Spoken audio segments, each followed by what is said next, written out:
it's your boy Luke Mann, and today I have a special request to do the improvisation station, which is cool because normally I am talking about speed building and picking mechanics on this channel, but today I'm going to do one on improvisation. I teach an improvisation class on Fridays with my clients online. They're a part of Premium Guitar Coaching, so I feel somewhat qualified to talk about this. And if you want to apply to work with me personally, there's a link for that in the description. And if you want to take a free course of mine on specifically alternate picking, there's a link for that as well.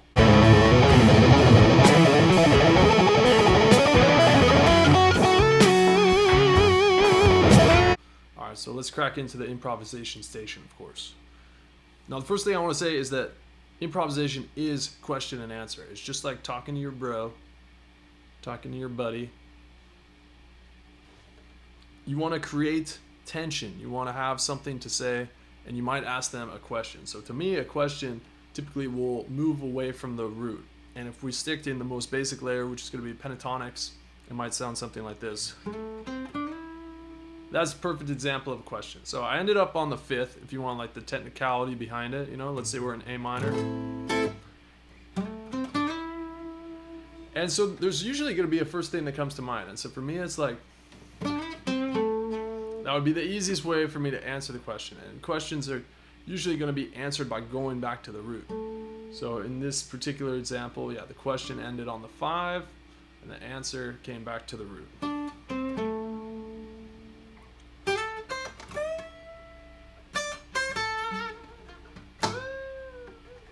You know, I think that's like a classic B.B. King lick, right? And he's going up to the 5 on that, so that's very similar sort of situation.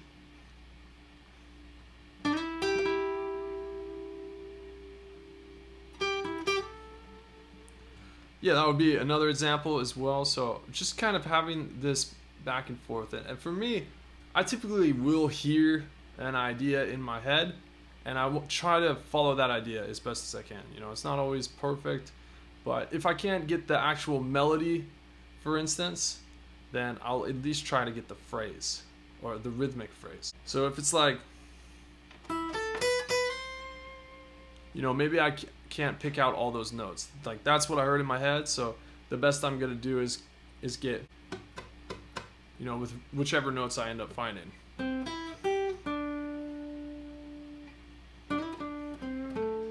So again, I want to come back to that root each time.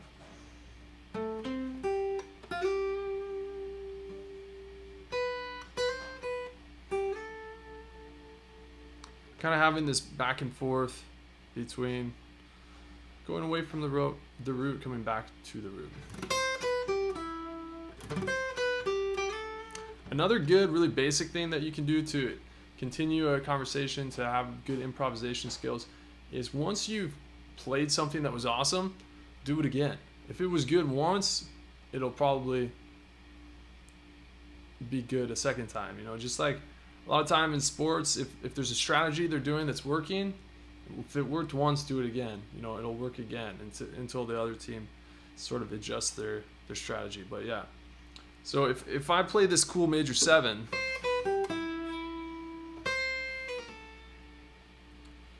you know, again, I did have not much of a variation there, but rather I went for an answer straight away. Let's say I go,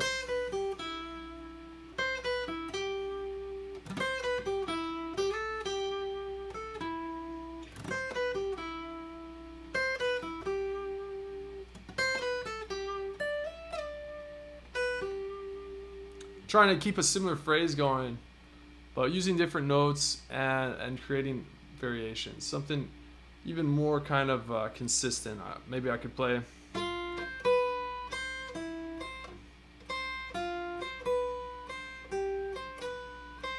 You know, you hear kind of phrases like this in music a lot, different riffs.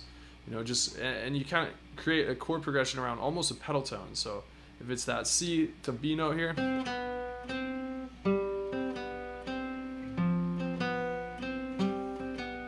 There might be a Hannah Montana song that does that.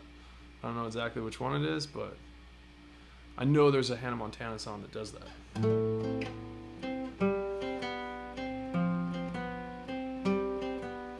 because it's not unlike a chord progression to go to A minor and then go to G major, F major, back to G major, back to A minor. Okay, so that's just a very basic layer, sticking in A minor or whichever key you're in, staying in those 7 notes of that key, or just a 5 if you're going to use the pentatonic scale instead.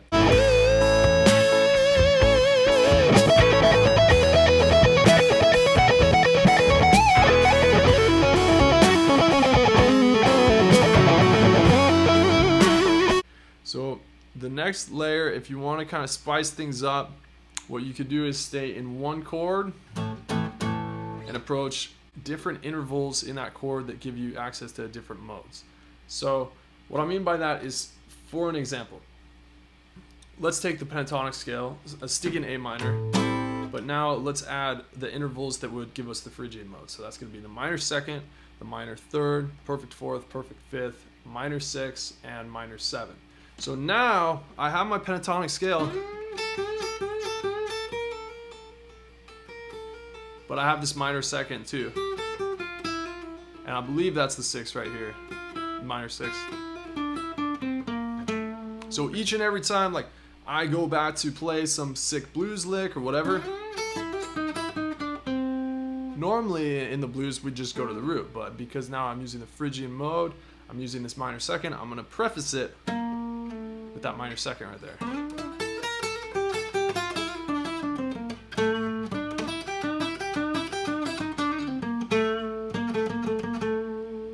Okay, so that's just one example. You can do the same thing with Mixolydian. So Mixolydian, that's going to be the major second, major third, perfect fourth, perfect fifth, major sixth, and minor seventh. So now, one of my favorites is to actually still use the minor third in Mixolydian, but that's kind of like getting into a whole different conversation. But I like to go minor to major third.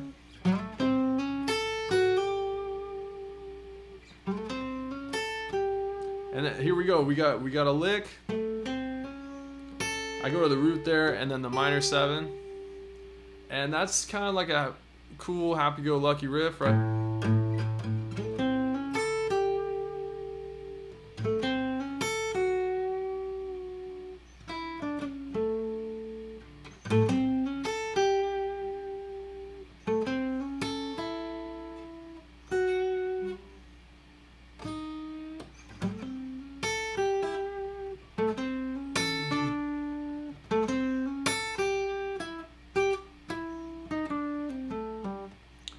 Right, so I'm trying to find a note. I'm not finding it, but I'm looking for a note, and I'm trying to keep a variation going to try to continue on. Okay, so that's 2 modes. You know, the other one is Dorian, and honestly, with Dorian, you could just worry about adding the major 6, which in this key is going to be the F sharp note, and then keep everything still pentatonic. Just play pentatonic licks, and then land on that major 6. F sharp note.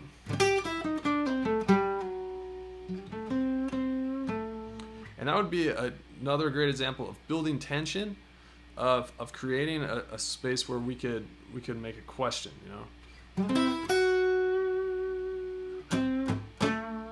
Right, because that wants to resolve. The major second is kind of like the chordal personification of a question mark, you know. That chord itself is very inquisitive.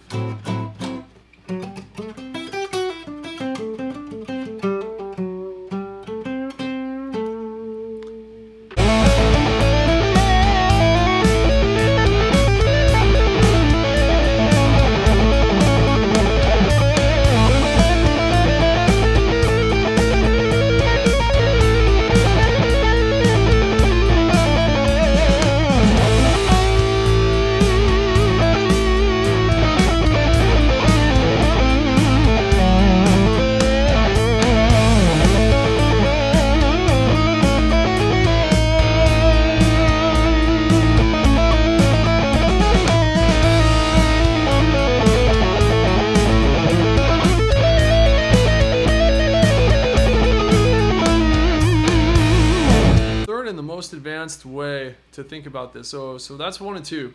Third and the most advanced layer to think about this is going to be learning jazz essentially.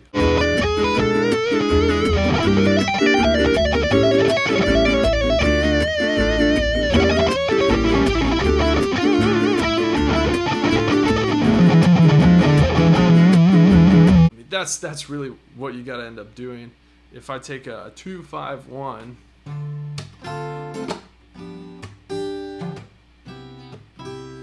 you know, 2-5-1 super common jazz chord progression, and I start to think about each and every possible chord.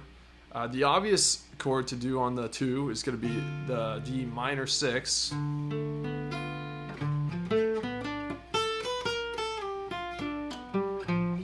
To the G7 is going to be the obvious extension of this chord to the C major 7.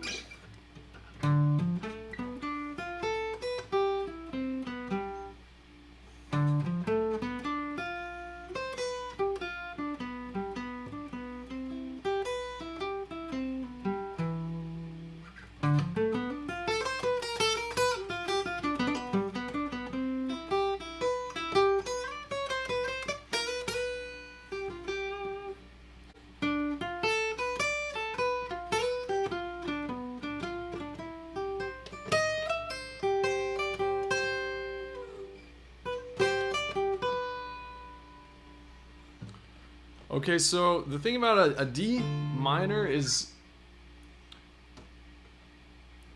we can use any mode on top of it, you know? And this is where jazz starts to get really exciting, really complex, and then if you learn these lessons and apply them to other music, it's pretty awesome. It's like lifting improvisational weights, because you're never going to look at a key where you only stay in the same set of 7 notes the whole time the same. It's gonna be too easy, because what we can do is we can play, yes, D Dorian over this D minor 7 or D minor 6, or we could also play D Phrygian,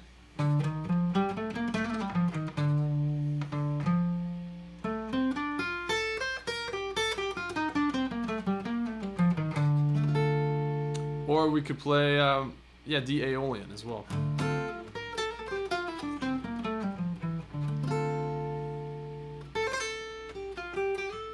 D minor pentatonics are there too.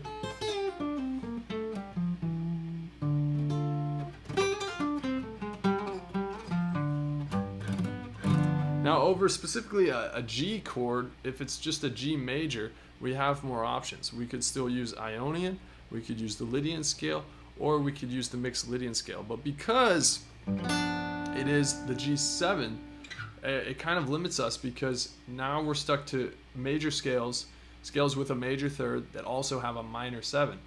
And there's 2 that come to mind. One is mixed Lydian, which I explained the intervals for earlier, but the other one is dominant Phrygian, which is the Phrygian scale with a major third. You know, so we could create kind of a trippy 2-5-1 here. We could have D Phrygian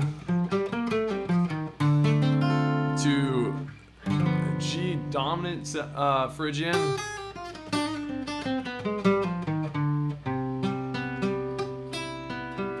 to this C Ionian or C Lydian.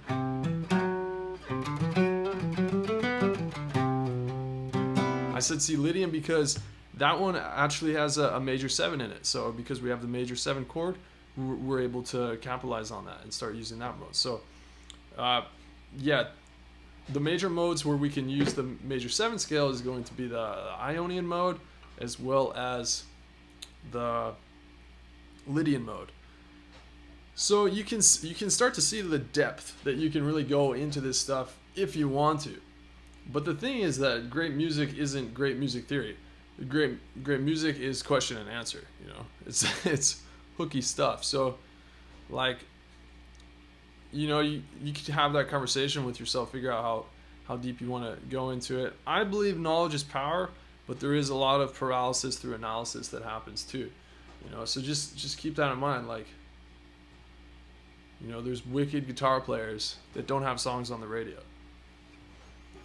So where's a good place to start? I would start by making sure that you have at least one scale all throughout the fretboard, and you know every permutation of that scale, and you understand that there's 7 notes in that scale.